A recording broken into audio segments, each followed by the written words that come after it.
আসসালামু আলাইকুম। এখন দেখবেন সংবাদ শিরোনাম। তারেক রহমানকে অভ্যর্থনা জানাতে নেতাকর্মীদের ঢাকামুখী স্রোত। ৩০০ ফিটে শেষ মুহূর্তের প্রস্তুতি, কেবল ভারপ্রাপ্ত চেয়ারম্যানই রাখবেন বক্তব্য। হাতিয়ায় চর দখলের সংঘর্ষে ৫ জনের নিহতের ঘটনায় মামলা হয়নি এখনো, আতঙ্কে এলাকা ছেড়েছে চরবাসী। খাস জমি সরকারিভাবে বন্দোবস্তের তাগিদ। হবিগঞ্জের রেমা কালেঙ্গা বনাঞ্চলে অবাধে বৃক্ষ নিধন, প্রভাবশালীদের ছত্রছায়ায় বেপরোয়া দস্যুদল, নিরাপত্তাহীনতায় বনরক্ষীরা। অসময়ের ভাঙনে দিশেহারা জামালপুরের দেওয়ানগঞ্জের মানুষ, যমুনায় বিলীন হচ্ছে নতুন নতুন এলাকা। তীর রক্ষায় প্রস্তাবনা পাঠিয়েছে পানি উন্নয়ন বোর্ড। এতক্ষণ দেখছিলেন সংবাদ শিরোনাম, এখন দেখবেন বিস্তারিত। দীর্ঘদিন পর দেশে ফিরছেন বিএনপির ভারপ্রাপ্ত চেয়ারম্যান তারেক রহমান। তাকে বরণে দেশের বিভিন্ন স্থান থেকে ঢাকামুখী নেতাকর্মীরা। এরই মধ্যে বিভিন্ন জেলা থেকে ঢাকার উদ্দেশ্যে রওনা দিয়েছে নেতাকর্মীদের বহর। কোথাও কোথাও দুপুর বা বিকেল থেকে বাসগুলো রওনা দেয়। সকাল থেকে রাজধানী ঢাকার প্রবেশদ্বারগুলোয় তেমন একটা ভিড় ছিল না, তবে বেলা বাড়ার সাথে সাথে নেতাকর্মীদের বহনকারী যানবাহনের আনাগোনা বাড়তে থাকে রাস্তায়। ঢাকা ময়মনসিংহ, ঢাকা চট্টগ্রাম ও ঢাকা আরিচা সহ সকল সড়ক মহাসড়কে সতর্ক অবস্থানে রয়েছে ট্রাফিক ও হাইওয়ে পুলিশ। এছাড়া সংবর্ধনা অনুষ্ঠানে যোগ দিতে দেশের 10টি রুটে চলাচল করবে বিশেষ ট্রেন। বেশিরভাগ ট্রেনের শিডিউল সন্ধ্যা, রাত ও কাল ভোরে। ভোলা, বরিশাল, পটুয়াখালী থেকে লঞ্চ যোগে ঢাকায় আসবেন বিএনপি নেতাকর্মীরা। স্বদেশ প্রত্যাবর্তন দীর্ঘ 17 বছর পরে আগামী 25শে ডিসেম্বর দেশে আসছেন। সারা বাংলাদেশ থেকে, দূর দূরান্ত থেকে লক্ষ লক্ষ কোটি কোটি লোক ওখানে জনস্রোত হচ্ছে। সারা বাংলাদেশের মানুষটাকে প্রাণ ভরে শুভেচ্ছা জানাবো এবং আমরা তার জন্য সুস্থতা কামনা করব এবং তার জন্য দোয়া করব। প্রত্যেক ঘন্টা ঘন্টা আপডেট দেওয়ার চেষ্টা করেছি। বেলা বাড়ার সাথে সাথে এই যে কিছুক্ষণ আগে থেকে আমরা দেখছি যে রংপুর এবং বগুড়া সহ এই ঠিক ঢাকা ময়মনসিংহ মহাসড়কের দূরপাল্লা যে পরিবহনগুলি রয়েছে সেখানে কিন্তু তারা বিভিন্ন পরিবহন আসছে, তাদের সাথে কথা বলার চেষ্টা করছি। তারা বলছে 17 বছর পর তাদের যে কাঙ্ক্ষিত যে নেতা, সেই নেতার সাথে দেখা করবে, কথা বলার চেষ্টা করবে এবং বিভিন্নভাবে আমরা দেখছি তারা ব্যানার ফেস্টুন নিয়ে আসছে বাস করে। তারা আজকে বাসই থাকবে এমনটা বলছিল। তারা বলছে যে গতকাল থেকেই তাদের বিভিন্ন আত্মীয়স্বজনের সাথে যোগাযোগ করেছে, সেখানে জায়গা না হওয়া তারা বাসই থাকবে এমনটাই বলছিল। আমরা রংপুর থেকে আসা একটি বাস থামিয়ে কথা বলার চেষ্টা করছিলাম। তারা খাবার সহ নিয়ে এসেছে, এমন চিত্র দেখেছি। অর্থাৎ বলা চলে সব মিলিয়ে যে এই যে একটি অপেক্ষা, অর্থাৎ 17 বছর পর তাদের সেই অপেক্ষা আসলে পূরণ হবে, সেইটি কিন্তু আমরা দেখতে পাচ্ছি। তবে আমরা দেখছি যে অনেক নেতাকর্মী আমরা দেখছি টঙ্গী থেকে তারা পায়ে হেঁটে। নোয়াখালীর হাতিয়ায় চর দখলকে কেন্দ্র করে দুপক্ষের সংঘর্ষ ও গোলাগুলিতে 5 জন নিহতের ঘটনায় এখনো কোনো মামলা হয়নি। সদর হাসপাতালের মর্গে আজ মরদেহের ময়না তদন্ত সম্পন্ন হয়েছে। জাগলার চরে যারা বসতি গড়েছিলেন, সংঘর্ষের পর তাদের বেশিরভাগই আতঙ্কে এলাকা ছেড়েছেন। আশপাশের চর এলাকার পরিস্থিতিও থমথমে। নোয়াখালীর দ্বীপ উপজেলা হাতিয়ার মূল ভূখণ্ডের পশ্চিমে মেঘনার বুকে জেগে ওঠা নতুন চর জাগলা। দুর্গম এই চরে জনবসতি একেবারেই কম। খাস জমি এখনো কাউকে বন্দোবস্তও দেয়নি সরকার। এই চর দখলকে কেন্দ্র করেই মঙ্গলবার রক্তক্ষয়ী সংঘর্ষে জড়ায় দুপক্ষ। গোলাগুলিতে প্রাণ ঝরে 5 জনের। স্থানীয়রা বলছেন, গত বছরের 5 আগস্টের পর জাগলাচরের দখল নিতে মরিয়া হয়ে ওঠে পাশের সুকচর ইউনিয়নের আলাউদ্দিন বাহিনী ও জাহাজমারা ইউনিয়নের শামসুদ্দিন ওরফে কোপা শামসু বাহিনী। দুপক্ষই খাস জমি দখল করে ভূমিহীনদের কাছে অবৈধভাবে বিক্রি শুরু করে।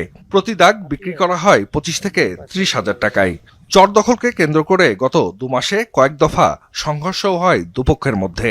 মঙ্গলবারের সংঘাতে নিহত হয়েছে 2 বাহিনীর প্রধানই। হুমকির মুখে জীববৈচিত্র্য সমৃদ্ধ হবিগঞ্জের রেমা কালেঙ্গা বনাঞ্চল। বনদস্যুদের লালসায় উজাড় হয়ে যাচ্ছে মূল্যবান গাছ। প্রভাবশালীদের ছত্রছায়ায় গত 1 বছরে আরও বেপরোয়া হয়ে উঠেছে দস্যুদল। সম্প্রতি বনরক্ষীদের সাথে গুলি বিনিময়ের ঘটনায় ছড়িয়েছে আতঙ্ক। চরম নিরাপত্তাহীনতায় ভুগছেন বনরক্ষীরা। দেশের দ্বিতীয় বৃহত্তম বনাঞ্চল রেমা কালেঙ্গা। হবিগঞ্জ চুনারুঘাটের এই অভয়ারণ্যে রয়েছে 638 প্রজাতির গাছপালা ও লতাগুল্ম। একসময় এখানে বিরল প্রজাতির গাছেরও দেখা মিলত, কিন্তু বছরের পর বছর অবাধে গাছ নিধন ও পাচারের ফলে মারাত্মক হুমকির মুখে বনাঞ্চলটি। অভিযোগ রয়েছে, রাতের আধারে গাছ নিধন করে একটি চক্র। পাচারের পেছনে রাজনৈতিক প্রভাবশালীদের জড়িত থাকার অভিযোগও রয়েছে। সম্পৃক্ততা রয়েছে বন বিভাগের কিছু অসাধু কর্মকর্তাদেরও। ফরেস্ট থাকা সত্ত্বে গাছগুলা কাটা হয়, কীভাবে গাছগুলা বাগান থেকে বেরিয়ে আয়। অবশ্যই প্রশাসন আছে, প্রশাসন যদি এই জায়গায় যদি হাত না থাকতো এগুলা গাছ কোনো কাটার ক্ষমতা নাই। আগে যে 10 বছরে যা ছিল তার চেয়ে এখন অনেক কমে গেছে, গাছের পরিমাণ এত ভাবে এটা ধ্বংসর পথে যাইতেছে। গত 11 ডিসেম্বরও কালেঙ্গা বিটের নিশ্চিন্তপুর পাহাড়ে সেগুন গাছ কাটার খবর পায় বনরক্ষীরা। ঘটনাস্থলে গেলে পাচারকারী চক্রটি বনরক্ষীদের লক্ষ্য করে গুলি ছোড়ে। পরে বিজিবি সেখানে গেলে পালিয়ে যায় দস্যুদল। এই ঘটনার পর থেকেই আতঙ্ক ছড়িয়েছে বনাঞ্চল জুড়ে। সংঘবদ্ধ গাছ দল প্রায় আনুমানিক 50 থেকে 60 জনের মতো হবে। ওরা গাছ কাটতেছে, গাছ কাটার শব্দ শুনে কিন্তু আমরা ওই পাশে যাই, আমরাও গুলি করি, ওরাও করে। তখন আমাদের জনবল ছিল কম ছিল, এক পর্যায়ে আমরা রাস্তাতে পিছু হটি, ওরাও গুলি করতে করতে আমাদের দিকে আসে। সংশ্লিষ্টরা জানান গাছ পাচারের সিন্ডিকেটের মূল হোতা আমতলা গ্রামের সুমন মিয়া। তার বিরুদ্ধে গাছ পাচারের পাশাপাশি মাদক। শুষ্ক মৌসুমে জামালপুরের দেওয়ানগঞ্জ উপজেলায় দেখা দিয়েছে যমুনা নদীর ভাঙন। অসময়ে বাম তীরের ভাঙনে যোগ হচ্ছে নতুন নতুন এলাকা। এতে আতঙ্কিত স্থানীয়রা। নদী ভাঙন থেকে রক্ষায় একটি প্রস্তাবনা বোর্ডে পাঠানো হয়েছে, দাবি পানি উন্নয়ন বোর্ডের। জামালপুরের দেওয়ানগঞ্জের খোলাবাড়ি এলাকার 53 বছর বয়সী বিধবা তাজিনা বেগম 3 বার ভাঙনের পর যমুনার পাড়ে ছিল তার দোচালা ঘর। সম্প্রতি শেষ আশ্রয়স্থলটিও গেছে নদীগর্ভে। এরপর থেকে হাড় কাঁপা শীতে খোলা আকাশের নিচেই কাটছে অসহায় এই নারীর জীবন। শীতের কষ্ট, সেই কষ্ট আর কোনো শেষ নেই। আল্লাহ সরকার সাহায্য করাতে তাহলে আল্লাহ কষ্ট দূরে যাবো, আর না করলে এই কষ্ট দূরই হবে না। টানা 2 মাস 2 কিলোমিটার এলাকা জুড়ে ভাঙনে বিলীন হয়েছে শতাধিক বসতবাড়ি ও কয়েক একর ফসলি জমি। এছাড়াও হুমকিতে শত শত বাড়িঘর, ক্লিনিক, নৌথানা, বিদ্যালয় ও 20,000 মানুষের যাতায়াতের জন্য চিকাজানি থেকে এরেন্ডা পর্যন্ত পাকা সড়ক। নদী ভেঙে নিল, আমার বাড়ি ঘর দেওয়ার জায়গা জমি নাই, কই থাই শীতের মধ্যে নাম করে যাওয়ার মতো কোনো অবস্থা নাই। যদিও এখন ভাঙ্গার কথা না, কিন্তু তারপরে নদী এতটাই ভয়ঙ্কর, নদী এখন ভাঙ্গা শুরু করছে। আমাদের এখান থেকে কয়েক কিলোমিটার পশ্চিম দিয়ে অনেক বসত ভিটা ছিল, সেই বসত বাড়িগুলো অলরেডি চলে গেছে। ভাঙন থেকে রক্ষায় রাজনৈতিক ব্যক্তিসহ সরকারের বিভিন্ন দপ্তরে ঘুরেও সুরাহা পায়নি ভুক্তভোগীরা। তাই ভাঙন ঠেকাতে সাময়িকভাবে ব্যবস্থা নেওয়ার দাবি তাদের। খুব তাড়াতাড়ি আমাদের এখানে জিও ব্যাগ দিয়ে নদী ভাঙন রোধ করার জন্য আমরা সরকারকে আবেদন জানাচ্ছি। অনেক বাড়ি ঘর বিলীন হয়ে গেছে গা, অলরেডি একটা প্রাইমারি স্কুল ছিল, ওটা বিলীন হয়ে গেছে গা।